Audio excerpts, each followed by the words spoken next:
सभी क्षत्रिय समाज के सभी पदाधिकारियों को मेरा सादर प्रणाम। अभी जयपुर में जो हमने इवेंट रखा था 7, 8, 9 अक्टूबर का, काफ़ी सफल रहा। मोर देन 200 एंगेजमेंट हम बिना दहेज के करवा पाए और पेरेंट्स काफ़ी खुश थे।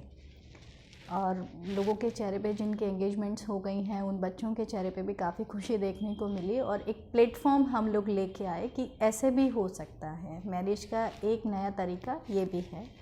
उसमें मैंने 2 चीज़ें देखी। जो हमारी यूथ है वो डोरी से मैरिज नहीं करना चाहती, चाहे बॉय हो या गर्ल। कुछ गर्ल्स तो ऐसी भी थी जिनकी एज 35 ईयर्स क्रॉस कर गई है, but they don't want to get married with dowry system. सो अब हम जब बच्चियां जागृत हो गई हैं तो थोड़ा सा फ़र्ज तो समाज का भी बन जाता है कि ये डोरी सिस्टम ख़त्म होना चाहिए। एक पर्सन आए जिनकी बच्ची डॉक्टर थी, उन्होंने बोला कि मेरी एक बच्ची की शादी में जो मेरा घर था उसको बेच के मैं फ्लैट में आ गया हूँ। अब दूसरी बच्ची की मैरिज करूँगा तो मुझे किराए के घर में जाना पड़ेगा। तो हम सोच सकते हैं कि हमारा समाज किस डायरेक्शन में जा रहा है कि एक माँ बाप के पास से बच्चियाँ गई, पैसा भी गया, और जब उनको बच्चों की हेल्प की नीड है तब उनके पास कुछ नहीं है। और उसके बाद भी डेली की डिमांड है कि आप इतना दे दीजिए, आप इतना दे दीजिए। और एक चीज़ जो बहुत हर्ट करने वाली थी कि जब उन्होंने 50 लाख दे भी दिया, उसके बाद जब उस गर्ल ने डिमांड की कि मुझे कोई ड्रेस खरीदनी है जिसकी कॉस्ट मुश्किल से 2000 थी, तो इन लॉज का जवाब ये आता है कि ये हम अफोर्ड नहीं कर सकते, तो आप नॉर्मल सा 350 का ले लीजिए। मतलब आप अफोर्ड नहीं कर सकते हो एक बहू के लिए। और बच्ची के जो पेरेंट्स हैं लाइफ लॉन्ग आपको मोर देन 2000 की ड्रेसेस आपको प्रोवाइड करवाते रहें, तो ये तो बिल्कुल गलत, एक शर्मनाक बात मुझे लगी।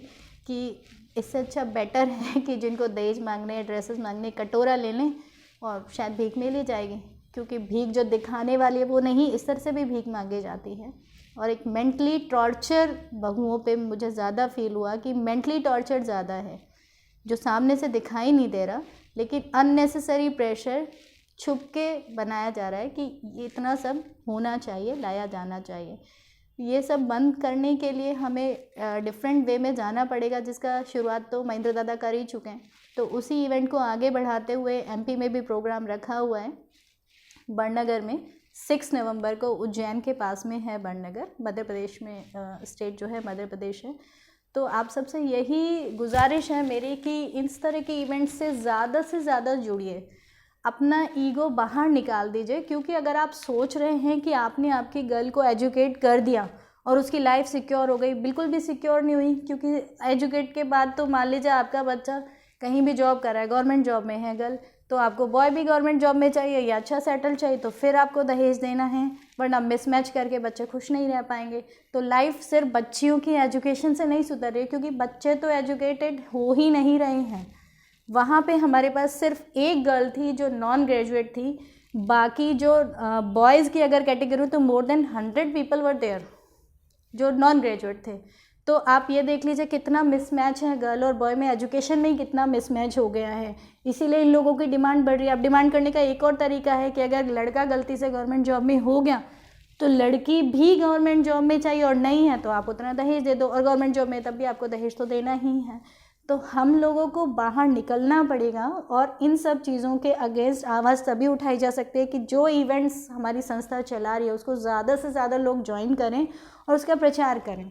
तो 6 नवंबर को फिर से उज्जैन के पास बड़नगर में ये इवेंट रखा गया है। जितने भी राजपूत समाज के लोग मुझे देख रहे हैं, आप सबसे गुजारिश है ज़्यादा से ज़्यादा लोग जुड़ें, एटलीस्ट उसे जाके देखें और समझें।